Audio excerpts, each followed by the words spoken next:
brighter day. Oh, gonna be a brighter day.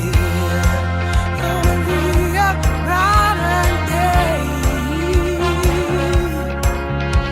Oh, gonna be a brighter day. Gonna be a brighter day. One day I'll wake up and see your face. Oh, my hope is in you, Lord. No matter what comes my way,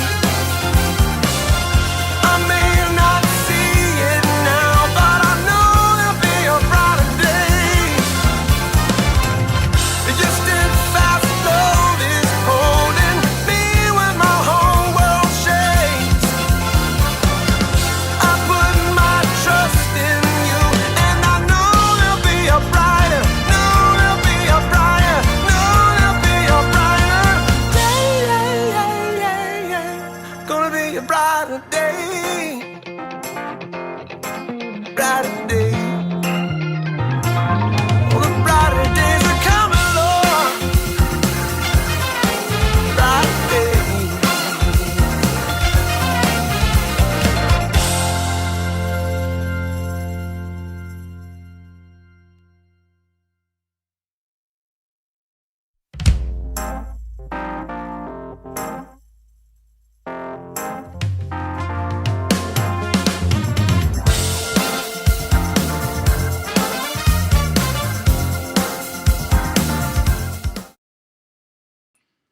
Seven p.m. means that we are live and coming to you from the reception area of our church. I'm excited that you are here with us tonight, wherever you may be. Maybe you are riding in your car. Maybe you are relaxing in your chair. Maybe you're listening at work. Wherever that might be, thank you. Thank you for being here. Thank you for joining us. And a special thank you from me for your prayer requests, for your thoughts. As my family had some crises, however you say the plural version, last week. I appreciate your willingness to let me interrupt the streaming schedule and take care of my family. Your grace is never underappreciated, and I want you to know that. So as we get in tonight, there's a lot of different things going on. Not going to take a whole lot of time at the beginning, just trying to hit some good things. That way we can get on with what we're going to talk about tonight. First and always, there's a link at the bottom. That's how you can join us. cutt.ly MC registration. It's pinned there. YouTube, just type that in on another device later, whatever it might be, and you can sign up for all the different things that are going on. With that, I'm going to get right to the announcements. They are streaming at the bottom here, so you can see them. But I just want to go over a couple of things so you know what's happening. First and foremost, May 2nd, like 2 weeks away, we are having a cookout at Manchurch. We are going to have a fire. We are going to have an unplugged worship set. We're going to be outside. We're going to be eating brats and hot dogs. We're going to be hanging out, and we're going to be having a great time. This is the time for us to join. Tell your friends, tell your aunts, that wouldn't really work. Tell your uncles, tell your brothers, tell your friends, your next door neighbor, tell the random guy that's standing in front of you at Walmart. Tell whoever you can that we are going to be here and we're going to have a great time. One thing, bring your chair. We'll have some extra chairs if you forget, but bring your chair. That way we can all enjoy a great time out on the parking lot. It'll be on the south side of the building. It's going to be a great time, not to be missed. Food, we're bringing it back. We're back in the swing of things. We're just kind of launching it with an awesome cookout outside experience with a big old bonfire. So we hope that you can join us. Couple of other things going on. If you are a golfer, today was the first day of our golf league. Probably a little chilly, and that's okay. But Wayne Altpeter is leading that. So if you are a golfer, know a golfer, if you like to hit golf balls, whatever that might be, I encourage you to contact Wayne Altpeter, contact the church, any way that you can, and we will get you signed up for our golf outing. I think that you will enjoy it. It's a great time. Wayne is a great guy, and it's a great time to fun, hang out, and get to know some different people. The blood drive is coming up April 26th. Don't forget about that. All the different things happening. You can follow it right below us as we get going. Got a lot of stuff going on. I want to get right into what we are talking about tonight. And that is our hope words, right? There's a lot of negative things happening in the world. And we at Manchurch have decided that we are going to spread hope. And we're doing that through Tony Evans, his daily emails and graphics that he sends out. And we do that through his hope words that he sends out to people. You can sign up for them. We just merely look at them, pray about it, see what God's doing and leading us there. So today's hope words are: the only guarantee of success is when you seek God's way.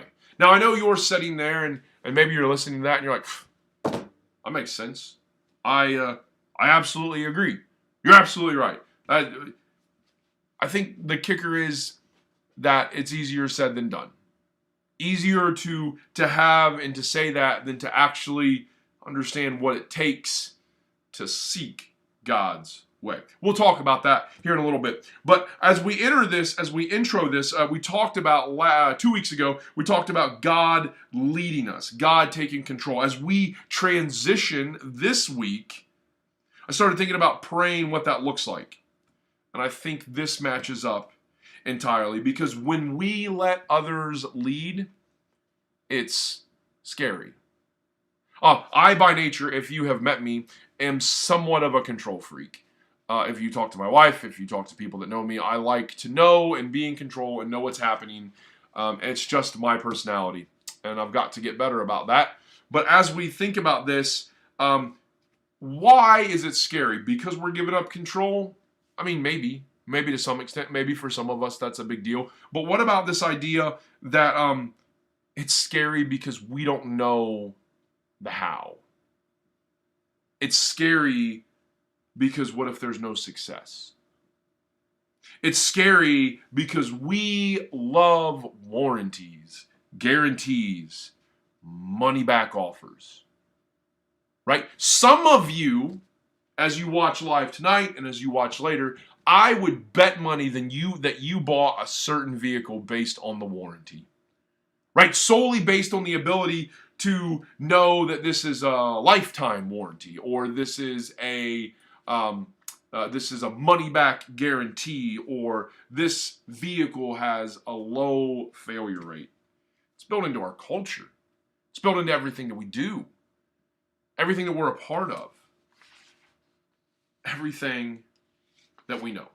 So if all these things are built into our culture, this idea of letting others lead and how that can be scary and what that all looks like, then we have to think about the other side of this hope word and how that fits in. And the other side of that is, the only guarantee of success idea. Really? In my opinion, yes. Because we can judge success by, I think you've all heard the phrase, he who dies with the most toys is still dead. Sure. What does success look like when you're really following it in God's idea? What does success look like for Him? What does success look like for the average Christian dude? What does success look like for a person who doesn't even know if God even loves them? I've got a lot of that kind of, I think, prayed about, not necessarily figured out, but I've got some ideas. And so first, I think it's important that we start in the most logical place, the Bible. And we start in Matthew 7. And I didn't put these on here. Again, a lot of text really kind of jumbles up what we're trying to do. So if you'll follow along and kind of read with me, I think you'll get the gist of where we're going. Most of you probably already know this. But for those of you, Matthew 7:7-8, and then NLT says, keep on asking and you will receive what you ask for. Keep on seeking and you will find. Keep on knocking and the door will be open to you. For everyone who asks receives, everyone who seeks finds, and everyone who knocks, the door will be open. Right? I think a lot of us know that. Maybe some of us are even frustrated at that verse, because I have been asking in prayer for powerful healing. I have been seeking God and it feels like He's nowhere close to me. I have been knocking on the door and I feel like it never opens. All these things are feelings that we feel. So why does this have something to do with seeking God's way? Because at the very core of this verse, look at what is happening. Actions from us. Keep on knocking. Keep on seeking. Keep on asking for God's way. That door may never open. I don't know. Maybe you're banging on the wrong door. I don't have the faintest idea. God does. And you will when you spend time asking while you're knocking on the door and it ain't opening. Maybe when you are asking for this and you're seeking this and all the things aren't flowing together, you're finding out that I'm not getting anywhere because maybe you're asking the wrong questions or you're seeking the wrong things. I don't know. But I know you and your prayer life with God will help you find out. So with that, so all these different things, as you're doing them, we're always looking for that direction from God, right? Where is my next step? What is the next, right? If you were at PFN this Sunday, you talked about doors and the doors opening. So, with all that being said, what does success look like? What does success feel like? What does success mean? Does it mean that you will be rich? I don't know. Does it mean that you will be powerful? No clue.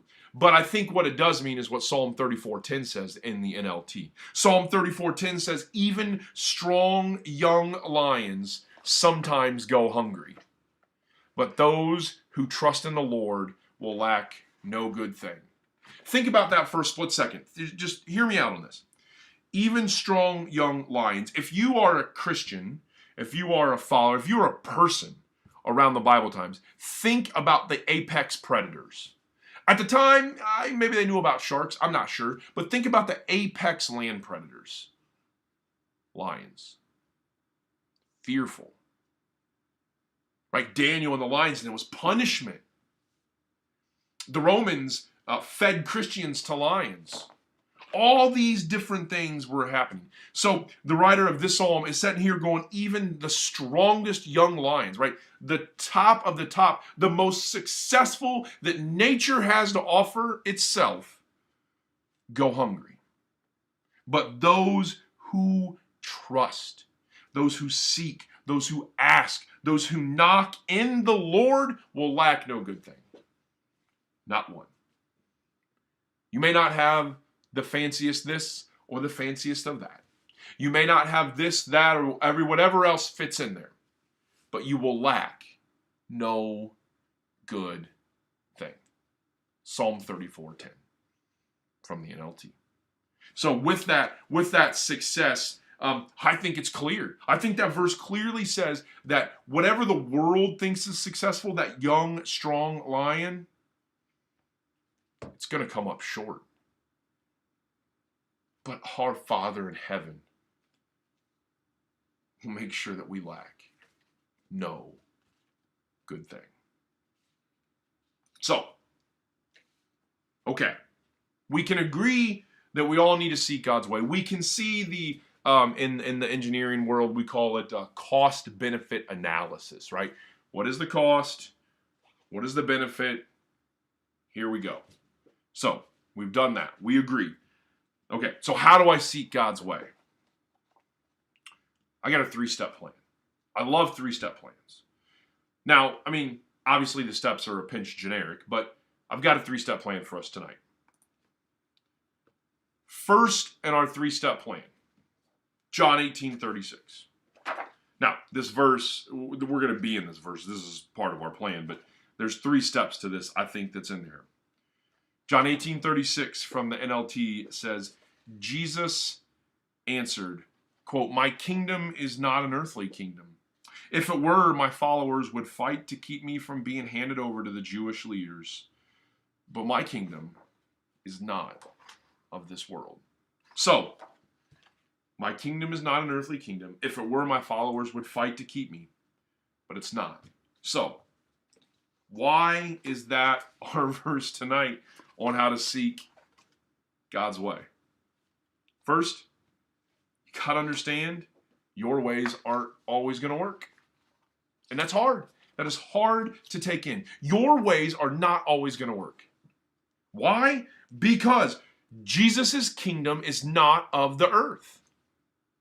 Earthly ways of doing things are not going to work. You could build Excel spreadsheets and flowcharts and diagrams and this and that and research every single thing in the world, and it'll still fail. You know what? One of my favorite quotes has nothing to do with this tonight. Mike Tyson. Everybody has a plan until they get punched in the face. That's what life does to you. It punches you in the face. And your strategies are not always going to work. Maybe sometimes. Because Jesus' kingdom is not of this world. So first, understand that our ways probably are not going to work. Second, be in and not of. Be in and not of. Now that comes from a later verse where Jesus is talking to us about being in the world but not of the world. So, I'm not smart. I love metaphors. So, think about a boat. A boat is designed to be in water. It's not designed to be of water, right? Because if the boat takes on too much water, it sinks. Sure, there's bilge pumps and there's drains and there's channels and there's all these different things that help protect a boat from sinking. But eventually, if the boat becomes too much of the water, it sinks.